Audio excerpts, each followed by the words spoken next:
Notice ಕೊಡಬೇಕು, ಅವ್ರನ್ನ ಕರೆದು ಮಾತನಾಡಬೇಕು, ಅದ್ರ ಬದಲಿನ ಏಕಾಏಕಿ ಕ್ರಮಕ್ಕೆ ಕೈಗೊಂಡ್ರೆ ಸರಿ ಅಂತೀರಾ ಅಂತ?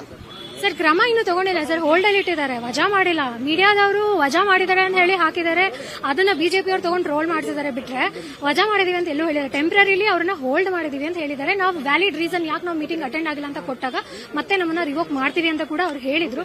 ಸೊ ಹಾಗಾಗಿ ನಾವು ನೆಕ್ಸ್ಟ್ ಮೀಟಿಂಗ್ ಏನಿದೆ ಅದ್ರಲ್ಲಿ ಕೂತ್ಕೊಂಡು ಮಾತಾಡೋಣ ಅಂತ ಹೇಳಿ ಇದ್ವಿ. ಬಟ್ ಅಷ್ಟರಲ್ಲಿ ಕೈ ಮಿಲಾಯಿಸುವ ಹಂತಕ್ಕೆ ಯಾಕೆ ಹೋಯ್ತು ಅಂತ ಮಾತಾಡಕ್ ಅವಕಾಶ ಕೊಡ್ಲಿಲ್ಲ. And maybe it was pre plan, I don't know. So ಅದ್ ನಾನು ಹೇಳಕ್ಕಾಗಲ್ಲ, ಬಿಕಾಸ್ ನಾನು ಅಲ್ಲಿ ಕೂತಿದ್ದಂಗೆ ಏಕಾಏಕಿ ನಾವೇನೋ ಮಾತಾಡ್ಕೊಂಡು ಕೂತಿರುವಾಗ ಅಲ್ಲಿ ಆ ರೀತಿ ಆಯ್ತು. ಅದು ಯಾರು ಹೆಂಗೆ ಯಾಕೆ ಮಾಡಿದ್ರು ಅಂತ ಗೊತ್ತಿಲ್ಲ. ಉದ್ದೇಶ ಪೂರ್ವಕವಾಗಿ ಮಾಡಿದ್ರು ಅಥವಾ ಹೇಗೆ, ಅದು ಹೀಟ್ ಆಫ್ ದ ಮೂಮೆಂಟ್ ಆಯ್ತು ಅಂತ ಗೊತ್ತಿಲ್ಲ. ಅಂದ್ರೆ ಎರಡು ಬಣಗಳ ಮಧ್ಯೆ ಏನಾದ್ರೂ ಘರ್ಷಣೆ ನಡೀತಾ ಇದೆಯಾ?